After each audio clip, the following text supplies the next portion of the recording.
Okay, so one day, um, it was early January 1991, and I show up in front of Tom Fleming's house for Saturday morning run. And it's cloudy, and it's kind of dank, and it's kind of odd out. It's kind of like 39 to 43 degrees. One of those raw days goes right through you kind of thing. Right? But it's not raining out. Because remember, Tom doesn't run in the rain. So Mitch is there, and Tom isn't out yet. And I didn't want to tell anybody this, but I had to have a procedure, and I think it was Wednesday night that I had a procedure done. And I had a condition, and the doctor had messed up in December, and now he had to do this other thing to me, and it involved a procedure, and he had to insert something in me, and I said, "Can I run?" You know. So the doctor says, "Well, you just don't go to the track and do sprints, but you can run, okay? But none of that stop and go stuff." I'm like, "All right." So I figured, I'm not going to tell Tom. I'm not going to tell anybody. Yeah, it feels a little painful. It's tough. It was painful to run. But I said, I'll just suck it up. 9.7 miles. I mean, really, come on. Well, Mitch shows up, and I'm really not feeling good. I mean, I'm in pain. And there's an infection brewing inside me so bad, it's ridiculous from this whole thing. So Tom is not coming out of the house yet. And there's certain things you couldn't tell Tom. I mean, I did my best not to tell Tom a lot of things because it was like he wouldn't know what to do with you, you know.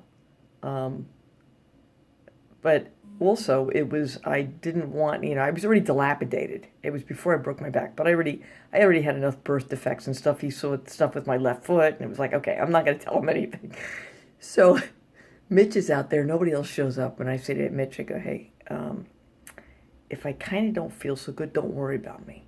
I said, "I kind of sort of had a procedure done on Wednesday, and I lost a bit of blood, and I've been going to work and I've been running, and it's been kind of painful, but this infection has really got me, and I'm going to do my best. But just tell Tom I'm okay. So if I drop back earlier than I normally do, don't say anything.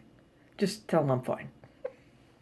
Mitch is looking at me, and it's like, if there was anybody worse other than Tom to tell something like this to, was Mitch Barnes, only because he was so sensitive.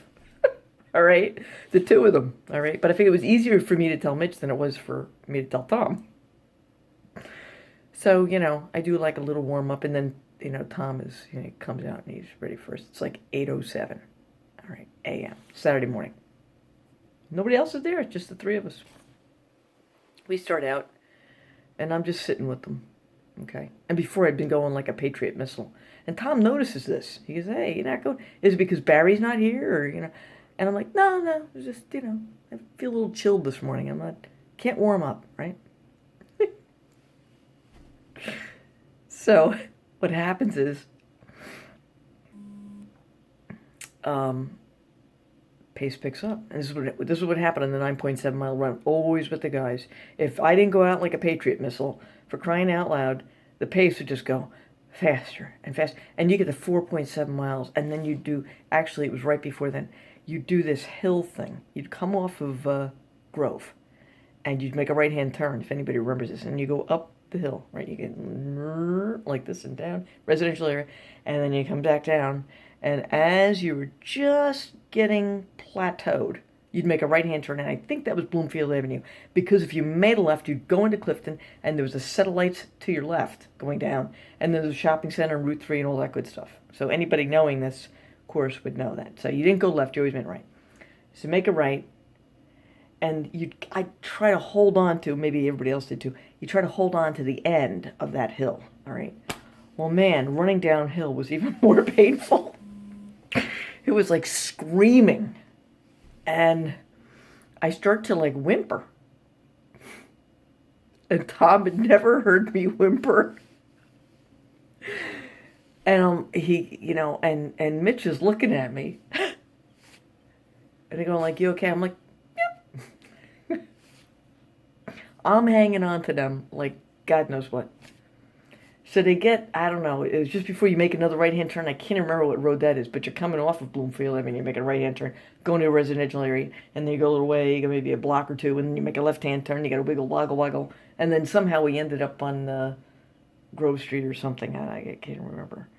And then Tom Street. So they went up ahead of me, and all of a sudden we get up right before the wiggle woggle. You make a right off of Bloomfield Avenue, and you go up. It's like a little bit of an incline, slight incline before you make the left-hand turn, and all of a sudden Tom slows down. Tom never slowed down for anybody. I mean, it's like Phil Dunlap apologizing for breaking your nose. I mean, he just didn't apologize except for once. All right, Tom Fleming never slowed down. So it's kind of like I always had the good coaches that I had. Okay, the good coaches that I've had and have.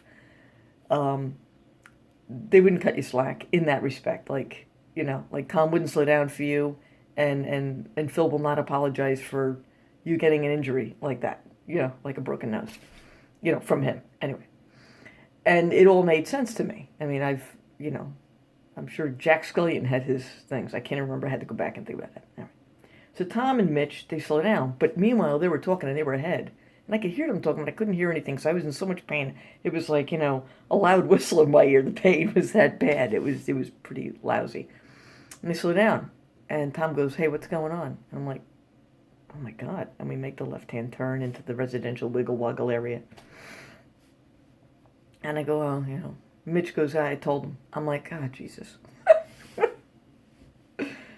So they actually stayed with me, but I go, "No, push me. So I had to go back and look at my logbook. But they brought me through at a really decent time. I can't remember if it was 58 or 58 minutes for that.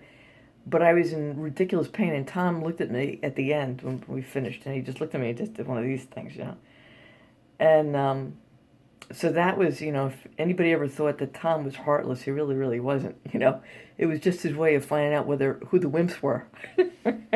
And sometimes, that's a whole other story for another time. I'd say to Tom, I said, "You're being too nice to him." Anyway, we'll talk about being too nice. So that's another Tom Fleming story. Take care. Have a great day.